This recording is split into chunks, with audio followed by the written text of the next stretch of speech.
আমি জানি না তো কি তোমার বাবা জানে কোন দিন তৃণমূল এসে মেরে দিয়ে চলে যাবে। শুধু চলো মাল ঢেলে আছি। পার্থ চ্যাটার্জি বোধহয় সিপিএম এর পলিট ব্যুরো মেম্বার, চুবাইয়ের নেতা, চুনবালি ইট সাপ্লাইয়ের নেতা। আর নিউ ইয়র্কের ঘটনা, ট্রাম্পের মুখে একটা থাপ্পড়। ভ্যালেন্টাইন্স ডেতে ছেলেমেয়েরা পার্কে গিয়ে বসতে পারবে না। আমরা কিছু করিনি, শুভেন্দু আর শুভেন্দুর বাবা তারা গিয়ে ওখানে গুলি চাইছিল। যদি কিছু নেওয়ার জন্য রাজনীতি করেন তার জন্য তৃণমূল বিজেপি আছে। নামের আগে গোবিন্দ পানসারে তাকে খুন করলো আরএসএস, ল্যান্ডমাইন দিয়ে উড়িয়ে দেওয়ার চেষ্টা হয়েছে। আরে বিজেপি তো তৃণমূলকে তৈরি করলো। অমিত গাঙ্গুলিকে দলে টানছেন না কেন? হ্যাঁ, আমি তো এত পার্সেন্ট নিই, পাশের বাড়ির তৃণমূলের কাউন্সিলর এত পার্সেন্ট না। তুমি আমার সিপিএম, তুমি আমার এটিএম, তুমি আমার সিরিজ প্রেমের চেষ্টা। কৌস্তবদা, আপনাকে আমাদের চ্যানেলে অনেক অনেক স্বাগত।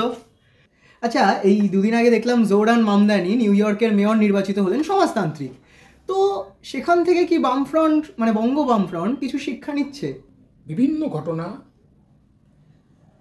তাকে একসূত্র করে সমস্ত কিছু থেকেই আমাদের নিশ্চিতভাবেই শিক্ষা নিতে হবে। আজকে ট্রাম্প যা করছে, বাংলাদেশে যে ঘটনা ঘটলো, অতীতে ধরো আমরা তো প্র্যাকটিক্যালি উদ্বাস্তু পরিবারের ছেলে, মানে আমার জন্ম কলকাতাতে, আমার বাবার জন্ম কলকাতাতে, কিন্তু আমার ঠাকুরদা সে দেশ ছেড়ে তাকে এখানে চলে আসতে হয়েছিল। তাহলে বাংলাদেশ থেকে দলে দলে মানুষ উদ্বাস্তু হয়ে বাংলায় চলে এসেছিল 40-এর দশকে, 50-এর দশকে। কেন চলে আসতে হলো? কারণ মুসলিম মৌলবাদীদের শক্তির আক্রমণ। মুসলিম মৌলবাদীরা শুধু বাংলাদেশে থাকা হিন্দুদের আক্রমণ করেনি, খেয়াল রাখবেন মুজিবুর রহমানকেও হত্যা করেছিল তার নিজের এতে। তাহলে আজকে ভারতবর্ষে যারা প্লুরালিটির কথা বলছে, যারা সেকুলারিজমের কথা বলছে, যারা বহুত্ববাদের কথা বলছে, তারা আক্রান্ত হচ্ছে। নামের আগে গোবিন্দ পানসারে তাকে খুন করলো আরএসএস। আকলাকের ফ্রিজে কি মাংস ছিল, কেন মাংস ছিল, সেই অপরাধে আকলাক খুন হয়ে গেল। নামের আগে গৌরী লঙ্কেশ, তাকে খুন হয়ে যেতে হলো। একের পর এক ঘটনা আছে। গোবিন্দ পানসার, নরেন্দ্র দাভলকার, তাকে খুন হতে হলো আরএসএসের কাছে।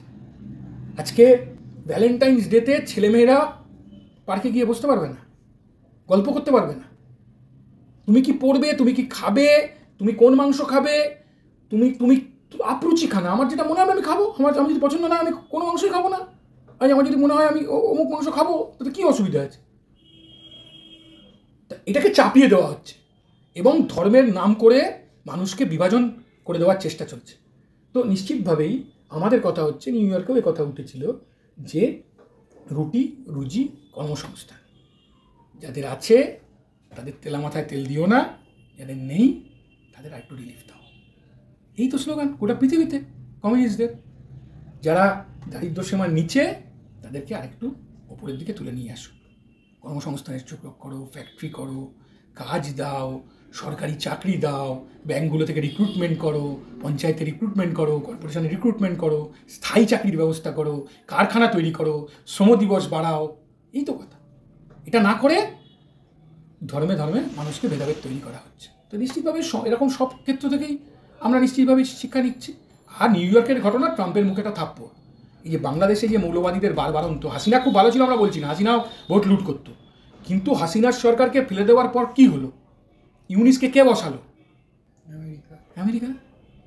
পেছনে কাদের মদত? মুসলিম ফান্ডামেন্টালিস্ট যারা পাকিস্তান কন্ট্রোল করে, তাদের মদত। এটা বুঝতে হবে আমাদের। আপনাকে আমি বহু দেখি, মানে আপনি তো টিভিতে প্রায়শই বসেন, আমি প্রত্যেক দিনই দেখতে পাই। সেখানের কোনো মজার ঘটনা আছে? মজার ঘটনা অনেক আছে। তো আমার খুব একটা ঘটনার কথা মনে পড়েন যে, ধরুন একবার আলোচনা হচ্ছে, আমাদের ক্ষেত্রে যা হয় আর কি, আমরা যুক্তি দিয়ে এখানে একটা কথা বলি। তো একবার সে সময় ইটিভি ছিল, তো একটা আলোচনা হচ্ছে। তো একজন তৃণমূলের এখন বড় নেতা, মন্ত্রী ছিলেন, এখন বোধহয় শুধু বিধায়ক, নামটাম বলছি না, তিনি আমাকে বলছেন যে মরিচঝাপিতে 2000 লোককে জ্যোতিবাবু মেরেছে। তাই আমি ওনাকে বললাম, মরিচঝাপিটা কোথায় বলুন তো? তো উনি বললেন, আমি জানি না মরিচঝাপি কোথায়। তো আমার তখন মনে হলো উনি জানেন। আমি বললাম, না আপনি বলুন না, এই তো এই যে পশ্চিমবাংলা, ধরুন এটা পশ্চিমবাংলার কোথায়, মানে পশ্চিমবাংলা বা এই ভারতবর্ষের কোথায়, বা পশ্চিমবাংলার কোন দিকে মরিচঝাপি বলুন। আমি জানি না না আপনি জানেন না। তখন উনি বলছেন, আমি জানি না তো কি তোমার বাবা জানে? তখন আমি খুবই ঠান্ডা মাথায় বলেছিলাম যে আমার বাবা জানে কিনা সেটা বাড়িতে গিয়ে বাবাকে জিজ্ঞেস করবো, এখন আপনি বলুন। তো অ্যাঙ্কার ভয়টা পেয়ে গিয়ে ব্রেকে চলে যায়। এরকম মজার ঘটনা অনেক হয়। আমরা দেখুন, এক একজন রাজনীতিবিদ এক একটা, মানে আমি মনে করি যে এক একজন রাজনীতিবিদ এক একটা বইয়ের মতো, মানে তাদের যে কত চ্যাপ্টার জীবনের, কত কি, মানে শুনে শেষ করা যাবে না। তো আমি যদি জিজ্ঞেস করি যে আপনার এই রাজনৈতিক জীবনের কোনো একটা খুব স্মরণীয় ঘটনা, মানে যেটা এখনো মনে পড়ে? প্রথম স্মরণীয় ঘটনা যেটা, সেটা হচ্ছে সবসময় মনে থাকে, মনে দাগ কেটে গেছে, সেটা হচ্ছে আমি ক্লাস 5-এ পড়ি, খুব সম্ভবত 90 সাল বা 89 সাল, 4 বা 5-এ পড়ি। তো আমি ব্রিগেড প্যারেড গ্রাউন্ডে গেছিলাম প্রথমবার বাবার সাথে। বাবা আমার কথা নিয়ে গেছিলো যে জ্যোতিবাবুকে দেখা যাবে, এবং আমি ভিড় থেকে জ্যোতিবাবুকে দেখতে পাচ্ছিলাম না। বাবা অনেক কাজটা ভিড়ের মধ্যে আমাকে কাঁধে করে একেবারে মঞ্চের কাছে গিয়ে জ্যোতিবাবুকে দেখিয়েছিল। এটার সবচেয়ে স্মরণীয় হলো কেন, আমি এই দিন আমার ঠাকুরদাকে প্রশ্ন করেছিলাম যে তুমি স্বাধীনতা সংগ্রামী ছিলে, তুমি কংগ্রেস করো, আর বাবা সিপিআইএম করে, এটা কংগ্রেসের বিরুদ্ধে সে সময়, কেন? আমার ঠাকুরদা বলেছিল যে কমিউনিস্ট পার্টি আমরা কংগ্রেসের অভ্যন্তরে থেকে অর্থনৈতিক স্বাধীনতা এবং রাজনৈতিক স্বাধীনতার জন্য লড়াই করেছিলাম। তো বা ঠাকুরদা আমায় বুঝিয়েছিল যে আসলে দেশ স্বাধীনতার পর কমিউনিস্টরা কী চেয়েছিল। অর্থনৈতিক স্বাধীনতা পাইনি, রাজনৈতিক স্বাধীনতা পেয়েছি। এইটা আমার খুব গুরুত্বপূর্ণ দিন। আমার খুব প্রথম কথা স্মরণীয়, আমি জ্যোতিবাবুকে দেখতে পেরেছিলাম একেবারে কাঁধে করে বাবার, সেইটা। আর রাত্রিবেলা ঠাকুরদা আমায় বুঝিয়েছিল যে এই পূর্ণ স্বাধীনতার দাবি কংগ্রেসের অভ্যন্তরে কমিউনিস্টরাই এই দাবি তুলেছিল। পূর্ণ স্বাধীনতা মানে রাজনৈতিক স্বাধীনতা এবং অর্থনৈতিক স্বাধীনতা, যে অর্থনৈতিক স্বাধীনতা আজও অধরা ভারতবর্ষে। আজ যখন আমরা এই ভিডিওটা করছি, আজকে নন্দীগ্রাম দিবস। তো এই নন্দীগ্রাম দিবস নিয়ে মানে আজকে তো তৃণমূলের একটা মানে ওই স্মরণীয় দিন। এই নন্দীগ্রামকে কেন্দ্র করেই তারা 34 বছরের বাম শাসনের অবসান ঘটায়, যেটাকে যদিও সিপিএম চিরকালই বলে এসছে যে অনেক ষড়যন্ত্র ছিল, ইন্টারনাল বহু ষড়যন্ত্র ছিল। সিবিআইও খুব সম্ভবত পরে বলেছেন যে বুদ্ধবাবুর কোনো ইনভলভমেন্ট ছিলেন না নন্দীগ্রামের ফায়ারিংয়ে। তো আপনি কি বলছেন আজকে? আমাদের সরকার কোনোদিনই ট্রিগার হ্যাপি সরকার ছিল না। বুদ্ধদা অনেক সময় বলেছিল, বুদ্ধদা দায়িত্ব নিয়ে বলেছিল যে ঘটনা ঘটেছে, আমি তার সাথে জড়িত নই, কিন্তু এই জন্য আমরা পুলিশ যে গুলি চাইছে এই জন্য আমি ক্ষমা প্রার্থী, পরিষ্কারভাবে এই কথা বলেছিল, লুকোনো চুনোর ব্যাপার নেই। আচ্ছা, মমতা ব্যানার্জি কী বলছে? মমতা ব্যানার্জি বলছে আমরা কিছু করিনি, শুভেন্দু আর শুভেন্দুর বাবা তারা গিয়ে ওখানে গুলি চাইছিল। তো শুভেন্দু কোন পার্টিতে আছে এখন? বিজেপিতে আছে। এই শুভেন্দুকে দিয়ে মমতা ব্যানার্জি সেই সময় মাওবাদীদের হাত করেছিল, এবং মাওবাদীদের দিয়ে বুদ্ধদেব ভট্টাচার্যের মতো ভদ্রলোককে তাকে উড়িয়ে দেওয়ার চেষ্টা হয়েছিল। ল্যান্ডমাইনে বুদ্ধদেব ভট্টাচার্য একটা ইস্পাতের কারখানা উদ্বোধন করতে যাচ্ছিলেন, শিলান্যাস করতে যাচ্ছিলেন, তাকে ল্যান্ডমাইন দিয়ে উড়িয়ে দেওয়ার চেষ্টা হয়েছিল। মনে আছে তো? কাজের সময় কাজের সময় কাজী, কাজ পুরালি কিষাণজি, হ্যাঁ মনে আছে তো সব? কিষাণজিকে ব্যবহার করা, আরও এসব নানান লোকেদের নাম আমি বলতে চাইছি না। তখন এরা মাওবাদী ছিল, এরা দিনের বেলা তৃণমূল করতো, রাতের বেলা মাওবাদী করতো। তো শুভেন্দুকে দিয়ে, বাকিদের দিয়ে বিরাট লার্জার কনস্পিরেসি মানুষকে ভুল বোঝানো হয়েছে। এমন একটা অতীত।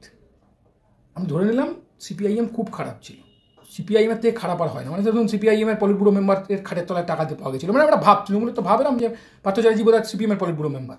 যে বাংলার কী হয়েছে? বাংলার কি ভালো হয়েছে না বাংলার খারাপ হয়েছে? বাংলার হাল যদি ফেরাতে হয় তাহলে বামফ্রন্ট ছাড়া, তৃণমূল বিজেপি বিরোধী সব শক্তিকে এক করে বামফ্রন্ট ছাড়া অন্য কোনো বিকল্প মানুষের কাছে নেই।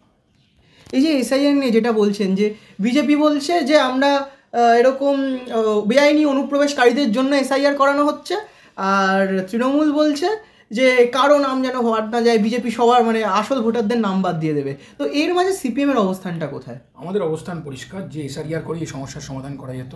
আমাদের কথা হচ্ছে ভুয়ো voter, left voter, no trace voter, double entry ভোটারের নাম বাদ দিতে হবে, যা অতীতে নির্বাচন কমিশনের করার কথা ছিল, নির্বাচন কমিশন করেনি। সেকেন্ড যে আমাদের কথা, যে এসআইআরের সাথে ভোটার লিস্ট স্যানিটাইজ করার সাথে নাগরিকত্বের কোনো সম্পর্ক নেই।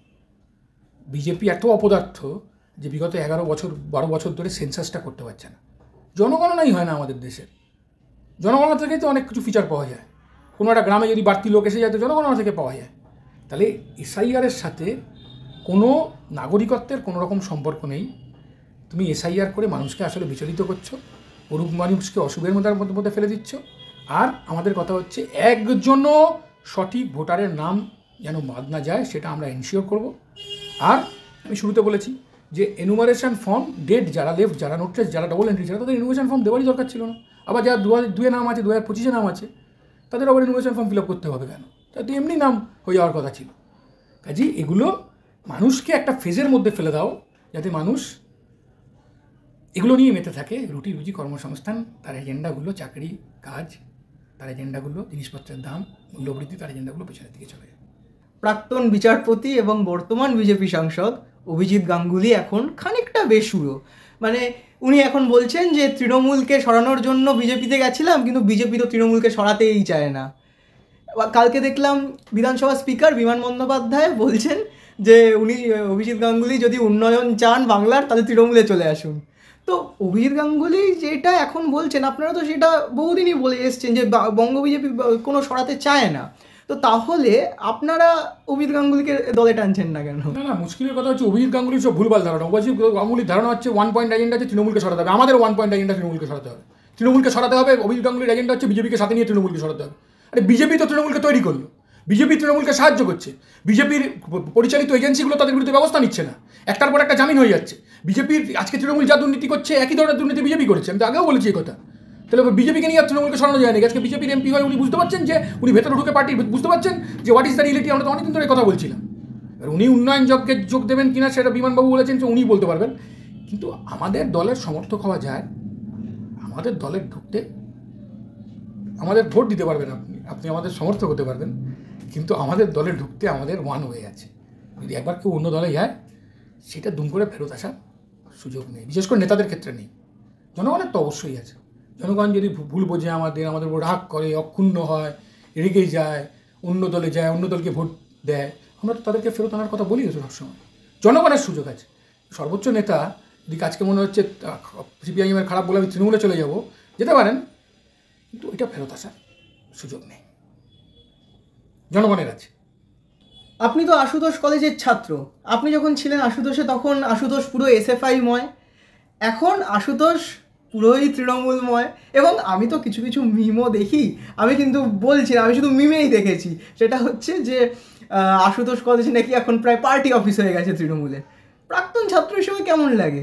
আমি কলেজে অনেক দিন যাই না, আমি বলতে পারবো না, কিন্তু আমাদের কলেজ আমরা যখন কলেজে পড়েছি বা ভোটে দাঁড়িয়েছি, কলেজে জেনারেল সেক্রেটারি হয়েছি, তখন কিন্তু বিরোধী ছিল, ছাত্র পরিষদ ছিল, পরে তৃণমূল ছিল, ভোট হতো, ভোট লড়তাম, আমরা জিততাম, ডিএসও ভোটে দাঁড়াতো, আরও অনেক অর্গানাইজেশন ভোটে দাঁড়াতো, মানে ইন্ডিপেন্ডেন্ট কিছু হয়েছিল সবটি তারা ভোটে দাঁড়িয়েছে।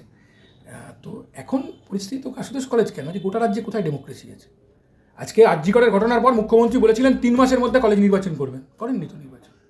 আশুতোষ কলেজ কেন? গোটা রাজ্যের তৃণমূলের ছাত্র সংসদের রুমগুলোই তো আনডেমোক্রেটিক, ভোটে জেতা নয়, স্টুডেন্টস মতামত দিয়ে নয়, আনডেমোক্রেটিক্যালি তারা তো সবই বকলবে সিন্ডিকেট বাহিনীর নেতৃত্বে চলছে। তার সবটাই তো তৃণমূলের পার্টি হচ্ছে। আর শিক্ষাই তো উঠে গেছে। আর ওখানে কি কোত্থেকে সরস্বতী আসবে? শিক্ষাই তো উঠে গেছে, শিক্ষাই তো লাটে চলে গেছে। সেখানে মন্ত্রী কোটি কোটি টাকা ঘুষ নেয় চাকরি বিক্রি করে, সেখানে আর সরস্বতী থাকে? সরস্বতী পালিয়ে গেছে। আচ্ছা, এই যে আপনি সিপিএম করছেন, পশ্চিমবঙ্গের পরিস্থিতি তো দেখছেনই, আর ভয় ঠয় করে না কোন দিন তৃণমূল এসে মেরে দিয়ে চলে যাবে? দেখুন, এটা ব্যক্তিগত ব্যাপার নেই, তৃণমূল মারতে পারে। অসংখ্য কমরেড আমাদের শহীদ হয়, অসংখ্য কমরেড, আমরা শূন্য, সে সময় অসংখ্য কমরেড প্রাণ দেয়। আমরা তো শহরে কলকাতায় থাকি, খানিকটা প্রিভিলেজড, আমাদের তাও লোকজন চেনে। যদি মারবে, এ তো মার খেয়েছি, সায়রা শাহ আলিমের ইলেকশনে জিতেছিলাম, মার খেয়েছি, কোনো অসুবিধা নেই তো। যার কাছে মার খেয়েছি সেই এখন বিএলওকে থ্রেট করছে, যে মেরেছিল সেই এখন বিএলওকে ধমকাচ্ছে, গালিগালাজ করছে। প্রশ্নটা হচ্ছে ব্যক্তিগতভাবে না, ও কী মার খেয়েছি? কিচ্ছু মার খাইনি। ওর থেকে অনেক কমরেড আমাদের গ্রামে, পাড়াগ্রায়, আলে, চরে, সাধারণ গরিব মানুষ যারা সিপিআইএমের পতাকা, লাল ঝান্ডাকে বহন করছে, কী পাওয়ার আছে বলুন তো? একমাত্র রাজনীতি দেবেন, যদি কিছু দেওয়ার জন্য রাজনীতি করেন তাহলে একটাই পথ, সেটা বাম পথ। যদি কিছু নেওয়ার জন্য রাজনীতি করেন তার জন্য তৃণমূল, বিজেপি আছে, বিএলএদের টাকা দিচ্ছে। আমাদের কিছু নেওয়ার জন্য নয়, শুধু দেওয়ার জন্য রাজনীতি। তার জন্য এটা শুধু ভোটের ব্যাপার না, এটা আধা সামন্ততান্ত্রিক, আধা পুঁজিবাদী ব্যবস্থা। এতে মানুষের উন্নয়ন হবে না। গরিব মানুষকে একটু উপরের দিকে তুলে নিয়ে আসতে হবে, তার জন্য সরকারকে নীতি নিতে হবে। যাদের আছে তাদের উপর কর বসাও, অনেক আছে, যাদের অনেক আছে, যাদের নেই তাদের রিলিফ দাও, তাদের সুযোগ দাও। এইটা হচ্ছে কথা। 34 বছর বামফ্রন্ট সরকার, 100-150 কলেজ ছিল, 550 কলেজ হয়েছে, একটার পর একটা বিশ্ববিদ্যালয়, একটার পর একটা। এই আমি সেদিন আমরা গেছিলাম, 3টে স্কুল ছিল, 34 বছরে 34টা স্কুল, 5টা প্রাইমারি স্কুল, পাশে কলেজ। এটা বামফ্রন্ট সরকারের সাফল্য। আর তৃণমূল সরকারের সাফল্য হচ্ছে, তৃণমূল হচ্ছে পড়াশুনো শিখে কোনো দরকার নেই, এলাকার তৃণমূলের নেতা, সিন্ডিকেটের নেতা, আমি বলি চুবাইয়ের নেতা, চুন বালি ইট সাপ্লাইয়ের নেতা, সিন্ডিকেট ব্যবসা কেউ করতে পারে, কোনো অসুবিধা নেই তাতে, কিন্তু জোর করে কাউট বাড়ি হলে সেখানে তাকেই ইট ফেলতে দিতে হবে, তাকেই বাড়ি ফেলতে দিতে হবে, তাকেই স্টোন চিপ সাপ্লাই করতে দিতে হবে। কাউন্সিলরের পার্সেন্টেজ বাধা আছে, কাউন্সিলরের পার্সেন্টেজ। এক কাউন্সিলর আবার বেহালা পশ্চিমের এক কাউন্সিলর, সে বলছে হ্যাঁ আমি তো এত পার্সেন্ট নিই, পাশের বাড়ির তৃণমূলের কাউন্সিলর এত পার্সেন্ট নেয়, সে পেয়েছে। তো মানে এইটা সাধারণ ছেলেমেয়েরা যাবে কোথায়? পড়াশুনো শিখে তারা তৃণমূল নেতাদের পাশে ভনভন করে ঘুরবে, সকাল থেকে রাত অবধি তার বাইকের পেছনে ঘুরবে একটু উচ্ছিষ্টের আশায়, নাকি তার নিজের শিক্ষাগত যোগ্যতায় চাকরি পাবে, কাজ পাবে, কর্মসংস্থানের সুযোগ হবে?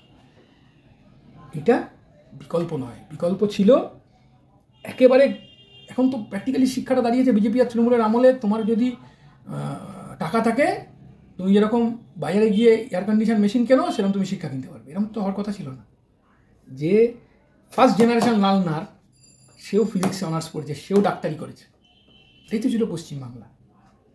এরকম তো কথা ছিল না যে 70 লক্ষ টাকা দিয়ে শুধু ডাক্তারি পড়বে। এই ডাক্তারি পড়ার কথা ছিল যে গ্রামের যে ছেলেটা বাবা কোনোদিন স্কুলে যায়নি, তার ছেলেও ডাক্তারি পড়েছে। এই শিক্ষার আলোটা যেটা দেখিয়েছিল বামফ্রন্ট সরকার, সেসব উঠে গেছে। এখন শুধু চলো মাল ঢেলে আছি, হ্যাঁ, শুধু চুন বালি ইট সাপ্লাই, জোর করে। একদম লাইটার নোটে বলছি, আমি এই চন্দ্রবিন্দুর একটা গান দেখছিলাম, চন্দ্রবিন্দু সিরিজ একটা নতুন একদম বেরিয়েছে টালোবাসা সিরিজ, সেখানে দেখছিলাম ওদের একটা গান আছে মার বলে। তো ওখানে সব কিছু মানে মার্কণ্ডেয় পুরাণের গোড়াতেও আছে মার, আবার বলছে মার্ক্সবাদের গোড়াতেও কিন্তু আছে সেই মার। আমি গান গেয়েছেন জনপ্রিয় ওরা খুব, তো মার্ক্সবাদের সাথে মারের কোনো সম্পর্ক। তো চন্দ্রবিন্দু তো অতীত গান লিখেছিল, এটিএমে টাকা সিপিএমে ভোট, মধ্যবিত্ত খায় না হচ্ছে। তুমি আমার সিপিএম, তুমি আমার এটিএম, তুমি আমার সিরিজ প্রেমের চেষ্টা। তো ভালো, উনি সিপিআইএমের কথা বলছেন, এখনো ভালো বলছে, কিন্তু মার্ক্সবাদের সাথে মারের কোনো সম্পর্ক নেই। মার্ক্সবাদ বিজ্ঞান, মার্ক্সবাদ আসলে একটা বিজ্ঞান, যে বিজ্ঞান কনস্ট্যান্ট নয়। সমাজ পরিবর্তন এবং সমাজে তার নিচের লেয়ার, একেবারে যে গরিব গুরব মানুষ, তাদেরকে আরেকটু উপরের দিকে যে তুলে নিয়ে আসা যায়, যে প্রচুর অনেক দার্শনিকরা যে পৃথিবীকে ব্যাখ্যা করেছিলেন, সমাজকে ব্যাখ্যা করেছিলেন, কিন্তু আসল কথা হচ্ছে যে কী করে এই চেঞ্জটা হবে, চেঞ্জ কী করে করতে হবে, সমাজের পরিবর্তন কীভাবে করতে হয়, সমাজের স্তরের পরিবর্তন কীভাবে করতে হয়। এবং আপনি জানবেন যে এখনও পৃথিবীর শ্রেষ্ঠ দার্শনিকের মধ্যে একজন কার্ল মার্কস। তাই মার্কসের সাথে মারের কোনো সম্পর্ক নেই, উনি গান লিখেছেন, কোনো সম্পর্ক। অনেক ধন্যবাদ আমাদেরকে সময় দেওয়ার জন্য। যদি একটু সাবস্ক্রাইব করতে বলেন, দেখে কিন্তু পড়ে না, ও খুবই ভালো কাজ করছে ওরা। আমি বলবো যে আমি অনুরোধ করবো সবাইকে, এখানে এই চ্যানেলে আমাদের কথাও যেমন থাকে, বিরোধীদের কথাও থাকে। আমাদের রাজ্যে তো বিরোধীদের কথা বলার সুযোগ নেই, তো এখানে যেমন সরকারি পার্টির লোকও কথা বলতে পারে, দিল্লির সরকারি পার্টির লোকও কথা বলতে পারে, আমরাও কথা বলতে পারি। সবার কথা শুনুন, শুনে বিচার করুন কোনটা ভুল কোনটা ঠিক। নিশ্চিতভাবেই ওর চ্যানেলকে সাবস্ক্রাইব করুন, এটুকু অনুরোধ করুন। নমস্কার, অনেক ধন্যবাদ।